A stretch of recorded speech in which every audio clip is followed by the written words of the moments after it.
to week 2 and unit 2 in the study of the Hebrew text of Genesis 12 to 36, the story of the biblical patriarchs.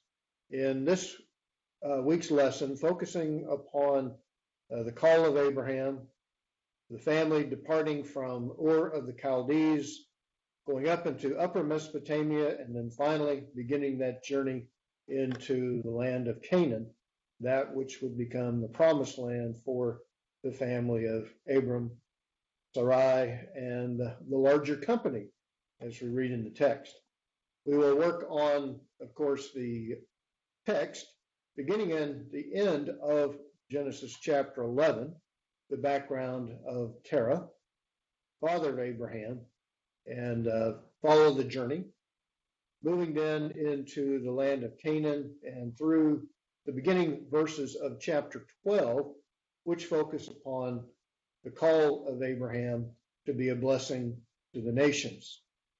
We'll look at some of the special verb forms together, and we'll explore again some of the background. We talked in last week's introduction about the world of the biblical patriarchs. We talked about the nature of ancient Hebrew history writing and the mechanics, the process, and the overall picture of what we call historiography, how one sets forth in a narrative, a story, the life of, in this case, the biblical patriarchs. The Hebrew style of composing history, again, overseen by the Holy Spirit as the author, Moses, puts together these segments of the life of Abraham that echo 2 key points. Abram, Sarai, breaking out of the world of polytheism, the industrious, economic, religious world, the cultural world of ancient Mesopotamia, to do something different that is based not upon a special lifestyle, but based totally upon the call of God to a couple to break with the norms of the world of their day, to exemplify God's plan of blessing the nations that would ultimately, of course, come forth in the person, the work, death, and resurrection of Jesus Christ.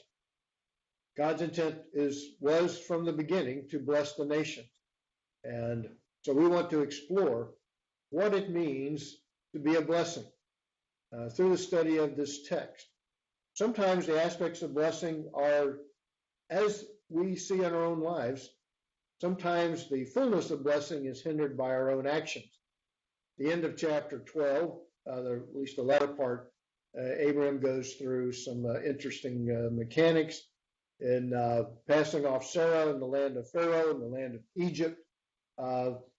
This is when he is not following faithfully God's call upon his life.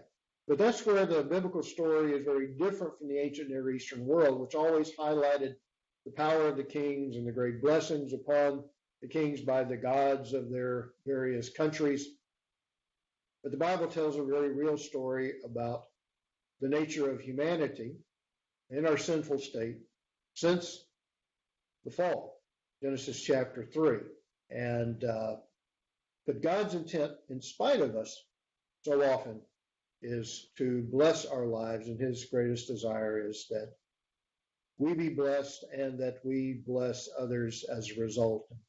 That's the story of Abraham's life, and the unique call out of a world of unblessing, you might call it, a world of barrenness, a world of childlessness, in a world where in a woman's life that was looked upon as a curse.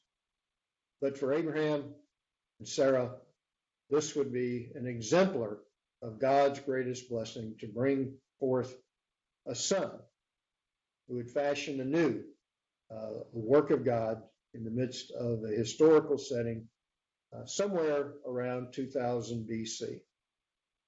So we'll be looking at throughout this semester again what God intends for humanity through his desire to bring blessing upon a couple, a people group, a nation, and eventually all the nations of the earth.